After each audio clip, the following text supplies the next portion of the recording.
أن لا إله إلا الله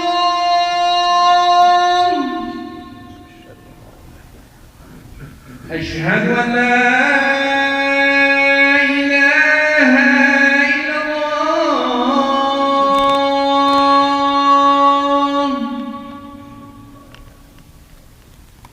أشهد أن محمدًا رسول الله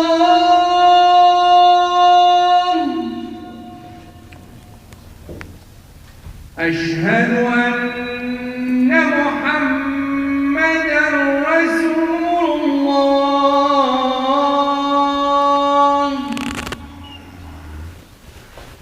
حي على الصلاة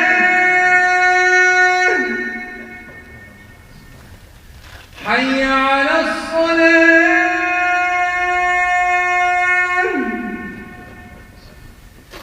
حي على الفلاح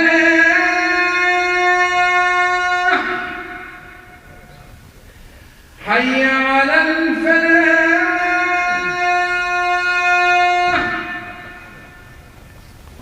الله أكبر الله أكبر لا إله إلا الله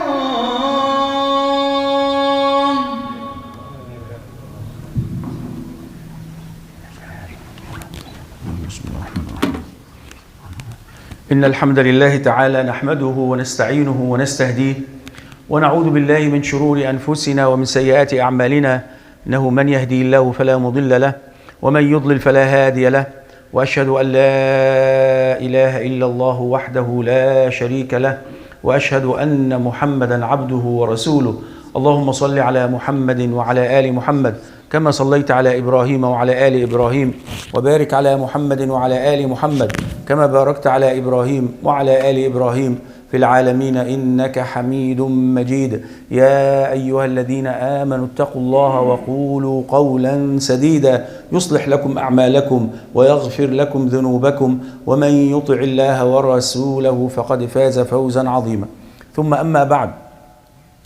We talked before about the important kitab or book that made by Abdul Rahman al-Kawakibi rahimahullah in 1902. And we said in this great book that named Umm al-Qura is a name of Mecca.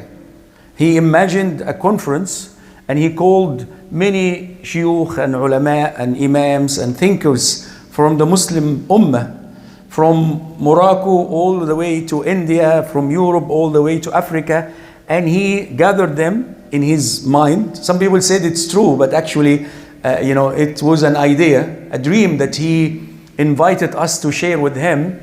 And he, through the days, they went through the diseases of the ummah, the problems of the ummah, and the solutions. And the main solution that he came up with, that regardless the problems or the conflicts or the challenge problems of the ummah, we need to solve it in an organized work, teamwork. He said no one can work by himself to solve the problem of the ummah. And we said there's 3 circles of Islah, reforming: yourself, your family, and the ummah. And of course, everyone knows his own problems, his own, conflicts and needs, and you have to fix it yourself. And then كلكم راع, as Rasulullah said, وكلكم مسؤول عن رعيته. Everyone is responsible for the people around him. So your family is your responsibility, your wife, your children, and so on. But where we are lacking as Muslim, the larger circle, we don't think about the ummah, about the community. And if we think in an individual or with individual mentality. يعني كل واحد فينا يفكر في الحل بنفسه. And the problems of the ummah cannot be solved individually.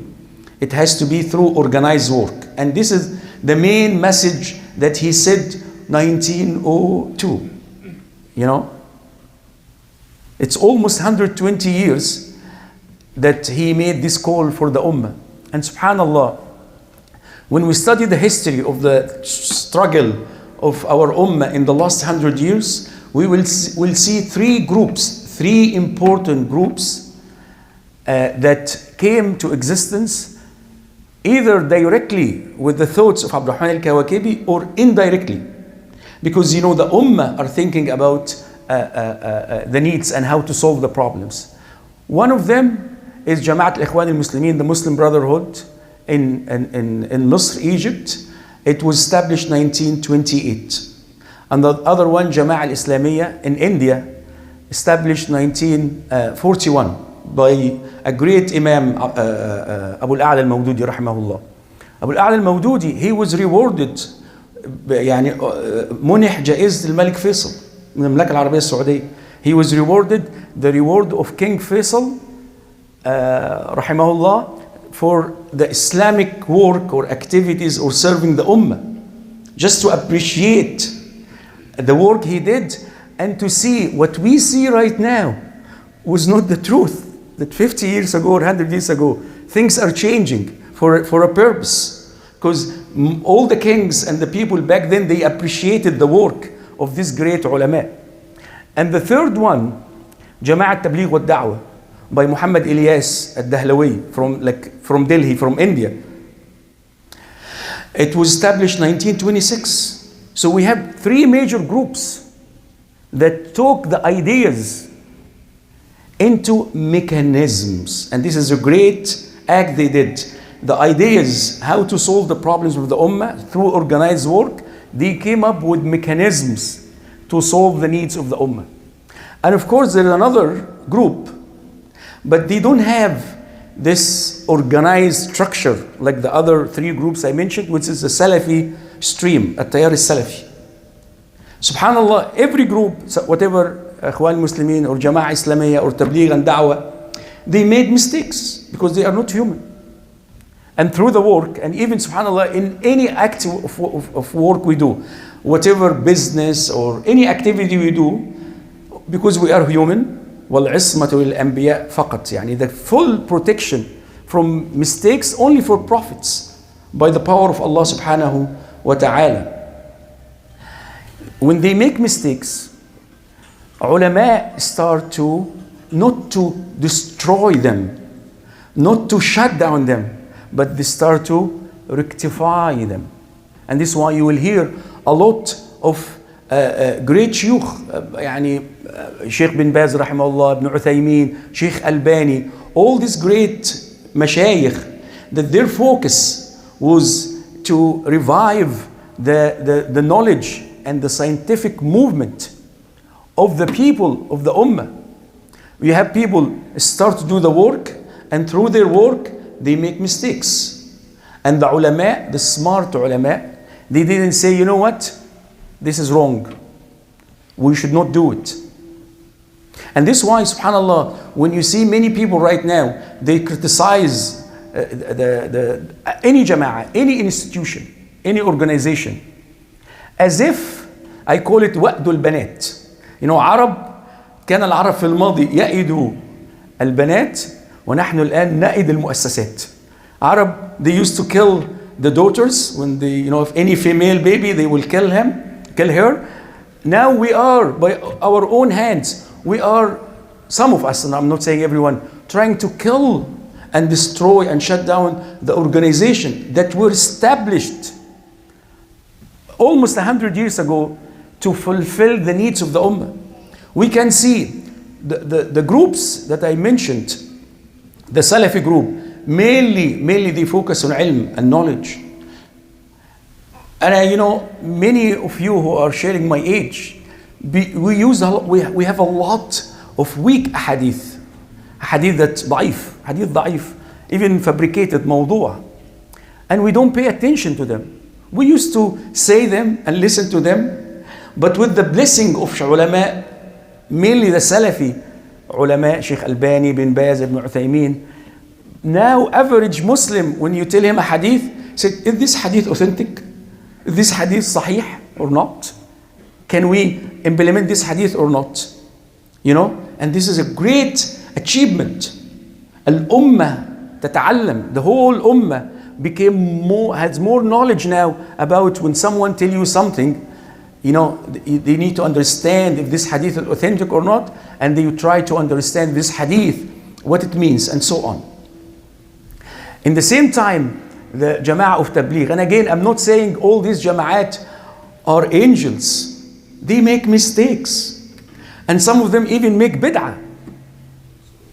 But through 100 years, there's a lot of rectifying and correction that happened, especially with Jama'at Tabligh. Jama'at Tabligh, first time they came, and we didn't know them in Arab countries, because mainly they came from India. And don't undermine these people, mashallah. They have a lot of ikhlas and sincerity for the sake of Allah subhanahu wa ta'ala. For them to say, I will leave my work for 3 days or 40 days and I will travel. And they didn't ask people money. They just do da'wah for the sake of Allah subhanahu wa ta'ala. And of course, they have some books that have a lot of da'if or weak hadith. And maybe they make mistakes. But by interaction with the Salafi and Ikhwan and Jama'ah Islamiyya, they learn. And they have influence in the Ummah. To the limit, and I don't know if you know that or not, every year they have a conference and meeting in Bangladesh. You know how many people attend this meeting? Of course, before Corona and after Corona. 4 million people from all over the world. And they are organized. And they go and knock on doors to call people, come to the masjid. And what they take, nothing. So what we should do as an ummah, if we see mistakes, we fix it. But we don't shut it down. We don't kill it. Same with Ikhwan Muslimin or Jama'ah Islamiyya. Both of them are the same. One is the Arabic version and the other one the Indian version. But they almost think the same. They do the same work. They have structure and organized work. And subhanallah, both of them, so Tabligh Salafi, fulfill the ilm, the knowledge, for Islamic knowledge for the ummah. Tablighi mainly focus on bringing people back to the masjid, connecting people to the masjid, and da'wah for Allah subhanahu wa ta'ala, the importance of da'wah for the sake of Allah subhanahu wa ta'ala, not only for the elite, not only for university, for average people. Everyone has to call for Allah subhanahu wa ta'ala with minimum knowledge that you have, but through continuous learning and so on. And then we have, as I said, Muslim Brotherhood and Jama'ah Islamiyya. What they did, I will say they serve Muslims all over the world in 4 fields. Number 1, through teaching the Islamic knowledge in the masjid and Islamic schools, Quran, maintaining the deen of Allah subhanahu wa ta'ala. Number 2, health. There's a lot of private hospitals in the Muslim world that's established by them to serve the needs of the ummah, especially in the poor countries that you name all the Muslim countries, without the support of doctors. And they make they go to Afghanistan and they go like a caravan, some doctors in certain field, and they go 20 doctors, 30 doctors to a village or a city, and they heal and cure a lot of poor Muslims who need help. And also social support. This is the 3rd field. They made or contributed to a lot of social need. I just see, we have here, I don't know them, but this is Hand for Charity. And what they do, food basket, clothes package, winter package for our Syrian brothers and refugees in the camps. Who's doing this? And for what? Because some government failed us. This should be by the Muslim governments to support our Muslim brother everywhere on earth. But because they don't do it, we as an ummah, we as people, sha'b, and nas, we came up with organized work to serve the need of the ummah. And this is where we need to continue this work, organized work. So when some people now criticize all these groups without finding solutions, if you don't like certain groups, by all means, make a new one. Either you work with the existing one and fix their mistakes, or come up with new ideas. We have a lot of challenges, whatever in the Muslim world or Europe, Canada, and North America. There is a lot of problems that need to be solved. أقول قولي هذا وأستغفر الله لي ولكم فاستغفروه إنه غفور رحيم.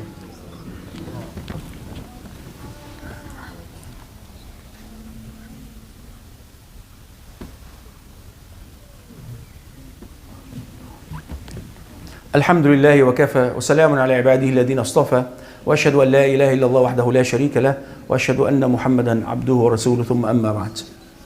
The reason I'm saying this because there is a lot of attack on different groups, different organizations, whatever in Canada or North America, in Europe, in the Muslim world. And this organization came by us, by our fathers and grandfathers, to serve us and to serve the new generations. And we have to maintain them and we have to protect them. And as I said, if we have a need or a challenge, let's work together with the same mentality, team work, العمل الجماعي. And I'll give you today 2 examples of needs that we need to fix together. Number 1 is to protect our shuyukh and scholars and ulama and thinkers, mainly those who serve in Islam and serve in Quran and Hadith and fiqh and so on. We all know the difficult situations that the Muslim Ummah are facing.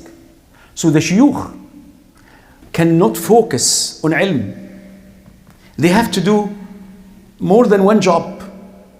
Sometimes great shuyukh, but I know some fiqh, shuyukh in fiqh, mashallah, but they are very poor. And what they do?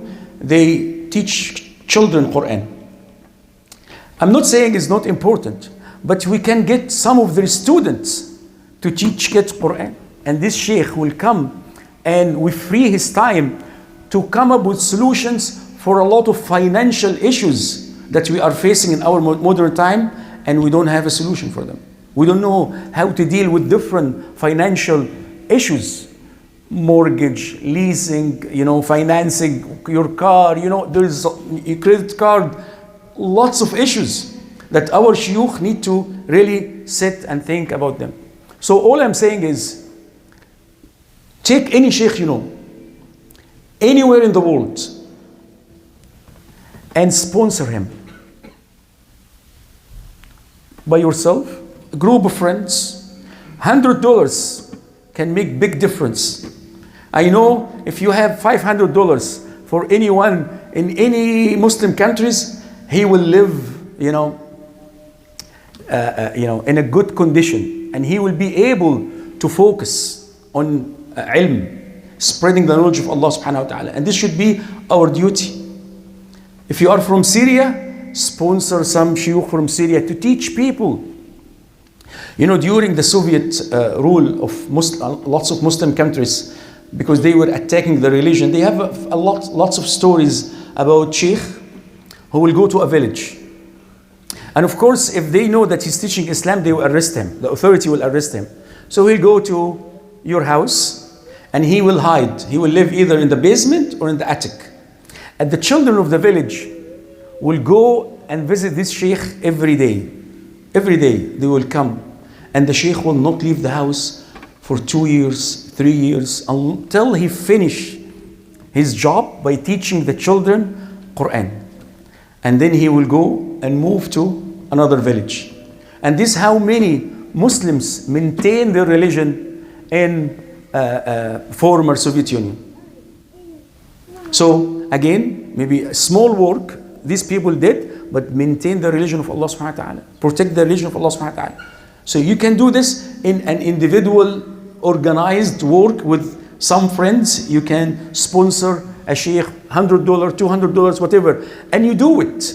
I don't want you to go to any organization or you transfer the money. Just make it simple. A family can sponsor a sheikh in a village that he teach the Quran and so on. So this is number 1.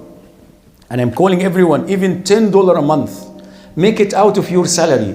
Call it waqf al-ilm. This waqf, endowment for ilm, Islamic knowledge. If you are in Afghanistan, you know how many people in the masjid from Afghanistan, mashallah, we have a great Afghani community here, and how many needs they have in Afghanistan. $10, you will not feel it.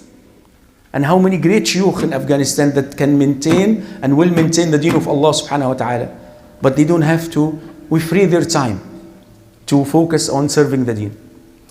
The second task, which we all face in Canada these days, Islamic schools. We always complain, especially the last few years, about Islamic schools, because we see in the public school there's a lot of pressure on not only on Muslims but many children with something that goes against our fitrah, against human nature, you know. And we are complaining all the time. We complain. And sometimes the solution is so easy. In Canada, as I said two weeks ago, we have at minimum 1 million Muslims in Canada. In average, 200 at least or more families. 200,000 families in Canada, at least. If every Muslim family, again, from their salary, $50 a month, and we call this waqf for Islamic schools, we'll be able to raise every month $10 million. Very simple solution. $50, you will not feel it, right? But we will be able to raise, organized work, teamwork, amal jama'i, collectively together, we'll be able to raise $10 million every month. We buy school and we buy businesses to support the school. So this way, we don't make Islamic school for the rich people, because at least Islamic school now, at least $800 up to $1,000 a month. Not everyone can pay this amount every single month. Maybe for one, what about 2, 3, 4 kids? So we need, and again, this is not a new idea. All the awqaf or endowment that our grandfather did, they go and build a school. And actually they build a small masjid and a school beside it. And actually sometimes the masjid is a school. And actually they make 4 mihrab for every madhab. So the masjid have what we call Iwan. Iwan, like one side of the masjid. So the Maliki madhab or the Hanafi madhab, the Maliki madhab, the Shafi'i madhab, and the Hanbali madhab, they teach the 4 schools of fiqh in this school. And then beside the school or the masjid, lots of businesses, mainly real estate. And all the rent will go to support the shuyukh who are teaching and the students who coming all the way from India to Morocco or from Spain to Misr. They sit there for years paying nothing, like a scholarship. This is a system that our grandfather established through organized work. So a major problem that we face in Canada with schools, let's build our own schools. In the same time, we need another team to work with the government to convince them to support Islamic school the same way they support Catholic schools. And we know also in different provinces in Canada, they pay, you know, the company, the government will, like in Alberta, they support religious schools. So we need a legal team, lawyers, young people, Muslim, Canadian, you know, to work on this, to solve the problems of the ummah. And we need also to get more teachers in the education system. Encourage your children. And anyone you know, that's why you don't go and become a teacher, because we will need teachers, will need administration and so on. So we need not only to build the school and not to have the money for the school, but we have a legal team to make it more easy for Muslim community. And in the same time, you need teachers and staff and all of this. So we need people to think this way. This is the whole idea. I'm not saying, you know, we're just reading a book 100 years ago and we talk about groups. No, you form a group. I know some people said, you know, I need a solution now because my kids now in public school, I need to fix. I'm sorry, we don't have a solution now. But the kids that you are going to help could be your grandchildren. We don't have a solution now, but if we start now, we have a solution 10 years from now. And this will serve, number one, your own grandchildren. Even if you don't have any kids, why you think only me? Think about the ummah. Think about Muslim kids, because they are related to you. We all, إنما المؤمنون إخوة. We have this, وكونوا عباد الله إخوانا. Be the slaves of Allah, brothers. You know, we became scared to say we are ikhwan. You know, no, we are brothers. Allah subhanahu wa ta'ala gave us this title, and we are proud to be ikhwan, to be brothers for the sake of Allah subhanahu wa ta'ala. So we need to think this way. Think for yourself, for your family, but give some time, give some effort, give some money to the ummah. And again, yes, we can lead the project, but I want you to lead the project. I have enough on my shoulder. Maybe I'm lazy now, but we need new people to work. And wallahi, I will follow you. I will support you to work in a great project like this and focus on this solution. But if we just sit and complain and complain and complain every time, in the last year, I will say few years, every time we have a discussion group and we think about something, Islamic schools. You know, homeschooling is not a permanent solution. Public schools, not for everyone. You know, you need the parent to pay attention for every lesson, every piece of paper, because they inject a lot of bad ideas into even math or science, project or something, or assignment. So you need to be with your kids all the time. Or homeschooling, you have to teach them, and not all the families can do this. So we have to find a permanent solution. And the solution, as Abdul Rahman kawakibi said, rahimahullah, to work together. Have the idea, make the mechanism, and take it and implement it. But we achieve a lot of our goals by dreaming. We dream, but we need to wake up and move and make our dreams a fact and reality. I ask Allah subhanahu wa ta'ala to wake us up and to make us among the generation who are going to change the history for the Muslim Ummah. The time is, everyone, and I said many times, I'm advising myself too, we wait for this great Mahdi or Salah ad-Din or Qutuz or you name it, to change our conditions, for us to follow him. Wallahi, we don't need leaders anymore. Islam is the leader.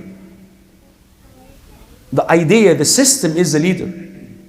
But we have to work together. We have to focus together and come up with a solution. اللهم علمنا ما ينفعنا وانفعنا بما علمتنا وزدنا علما. اللهم ردنا والمسلمين إلى دينك ردا جميلا. اللهم استخدمنا ولا تستبدلنا وعلى طاعتك أعنا ومن شرور أنفسنا ومن شرور خلقك سلمنا. اللهم اجعلنا من الصالحين واجعلنا من المصلحين. اللهم اهدنا واهد بنا وعلمنا وعلم بنا وأصلحنا وأصلح بنا واهدنا واهد بنا يا رب العالمين. ربنا اغفر لآبائنا وأمهاتنا إلى أبينا آدم وأمنا حواء واهد ذرياتنا إلى يوم الدين. انصر الإسلام والمسلمين في كل زمان وفي كل مكان. ربنا آتنا في الدنيا حسنة وفي الآخرة حسنة وقنا عذاب النار. وآخر دعوانا أن الحمد لله رب العالمين.